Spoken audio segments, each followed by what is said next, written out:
1 ივნისს უკრაინის უსაფრთხოების სამსახურმა SBU-მ სპეციალური ოპერაცია აბლაბუდას მიმდინარეობის შესახებ გაავრცელა ინფორმაცია. სპეცოპერაციის ფარგლებში SBU-მ რუსეთის 5 სამხედრო აეროდრომზე, სადაც სტრატეგიული დანიშნულების ავიაციაა განლაგებული, ეგრეთ წოდებული FPV დრონებით იერიში მიიტანა.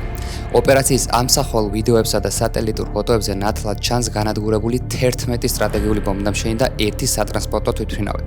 ოპერაციის მიხედვით თავდასხმა რუსეთის 5 სტრატეგიულ სამხედრო აეროდრომზე უნდა მომხდარიყო. თუმცა 4 ივნისის მდგომარეობით სატელიტური ფოტოებითა და გეოლოკაციებით წარმატებული რეჟიმი მხოლოდ 2 სამხედრო აეროდრომზე, ოლენიასა და ბელაიაზე დასტურდება. სამხედრო ოპერაციის შედეგად 2 სამხედრო აეროდრომზე დადასტურებულად 12 თვითმფრინავი განადგურდა. ოლენიაზე 4 ერთეული Tu-95 MS-ის ტიპის სტრატეგიული ბომბდამშენი და 1 An-12 ტიპის სატრანსპორტო თვითმფრინავი, ხოლო ბელაიაზე 3 ერთეული Tu-95 MS-ისა და 4 ერთეული Tu-22 M3-ის ტიპის სტრატეგიული ბომბდამშენები. 4 ივნისს უკრაინის უსაფრთხოების სამსახურმა სპეციალური ოპერაციის ახალი ვიდეო მასალა გამოაქვეყნა, სადაც ასახულია FPV დრონების მიახლოება და კონტაქტში შესვლა A-50 ტიპის ადრეული გაფრთხილებისა და მართვის თვითმფრინავებთან. Tu-95-ები, 22-ები და A-60-ები წარმოადგენენ სტრატეგიული დანიშნულების მძიმე ბომბდამშენებსა და რაკეტ ძვიდებს და ისინი რუსეთის ფედერაციის ბირთვული ტრიადის ერთ-ერთი კომპონენტია. ნატოს ბლოკთან პოტენციური ომის შემთხვევაში რუსეთმა სწორედ ამ თვითმფრინავებით უნდა გამოიყენოს ბირთვულკობინიანი რაკეტები და ბომბები.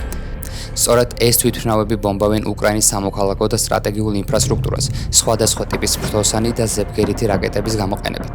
ღია წყაროების თანახმად, რუსეთის ფედერაციის სამხედრო კოსმოსურ ძალებს სამივე მოდელის თვითმფრინავი ჯამში დაახლოებით 131 ერთეული უნდა ჰყავდეს, თუმცა უცნობია, რამდენი მათგანია ოპერაციულ მდგომარეობაში. ხაზგასმელია ის ფაქტიც, რომ რუსეთმა სამი მოდელიდან მხოლოდ ერთის Tu-160-ის რამდენიმე ერთეულის წარმოება შეძლო, თუმცა სერიულ წარმოებას ამ დრომდე ვერ ახერხებს.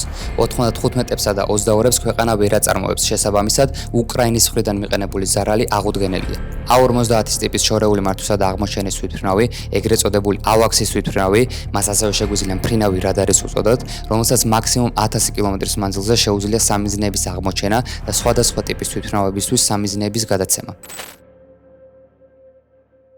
ოპერაციის გეგმის მიხედვით, ეგრეთ წოდებული სახლი კონტეინერებს, რომლებიც არ ვიცით რუსეთში აიწყო თუ სხვა რომელიმე ქვეყნიდან იქნა შეტანილი და დასაწყობებული, დისტანციურად მოძრავი სახურავები ჰქონდათ და სახურავსა და ჭერს შორის სპეციალურად მოწყობილ სივრცეში რამდენიმე ათეული FPV დრონი იყო მოთავსებული. ოპერაციის დღეს სატვირთო მანქანების მძღოლებს რამდენიმე ქალაქში დაუკავშირდა ადამიანი, რომელმაც სახლი კონტეინერების სამხედრო აეროდრომებთან ახლოს მიტანა შეუკვეთა. კონტეინერების ადგილზე მისვლის შემდეგ სახურავები დისტანციურად გაიხსნა და შიგნით მოთავსებული კამიკაძე დრონები აეროდრომებისკენ გაემართნენ, ხოლო თავად კონტეინერები მოულოდნელად აფეთქდა, რაც თვითლიკვიდაციის ფუნქციაზე მიანიშნებს.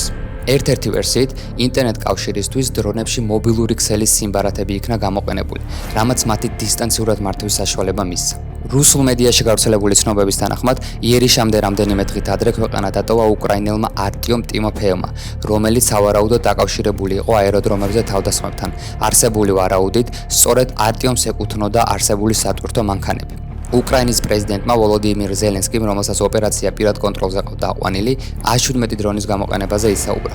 მისი თქმით, ოპერაციის შედეგად რუსეთის სტრატეგიული ავიაციის 34% განადგურდა ან დაზიანდა. SBU-ს უფროსმა გენერალმა ვასილი მალუკმა 51 განადგურებულ სტრატეგიულ თვითმფრინავსა და A-50 ტიპის ადრეული გაფრთხილებისა და მართვის თვითმფრინავზე გაავრცელა ინფორმაცია. თუმცა აღნიშნული რაოდენობის დამადასტურებელი ფოტო-ვიდეო მასალა ამ ეტაპამდე არ მოიპოვება. თავდასხმა აღიარა რუსეთის თავდაცვის სამინისტრომაც. უწყების ცნობით ივანოვოს, რიაზანსკის და ამურსკის ოლქებში მათ შეძლეს უკრაინული დრონების მოგერიება, ხოლო მურმანსკისა და ირკუტსკის ოლქებში დრონებმა რამდენიმე საავიაციო ტექნიკის აალება გამოიწვიეს. 3 ივნისს გახდა ცნობილი უკრაინის უსაფრთხოების სამსახურის მხრიდან მორიგი სპეციალური ოპერაციის ჩატარების შესახებაც. უწყების ცნობით, ყირიმის ხიდის ფსკერთან დაახლოებით 1100 კილოგრამი ტროტილის ექვივალენტის სასაფეთქებელი ნივთიერება ააფეთქა. დაზიანების სიმძლავრისა და მასშტაბის შესახებ ამ დრომდე ინფორმაცია არ გვაქვს.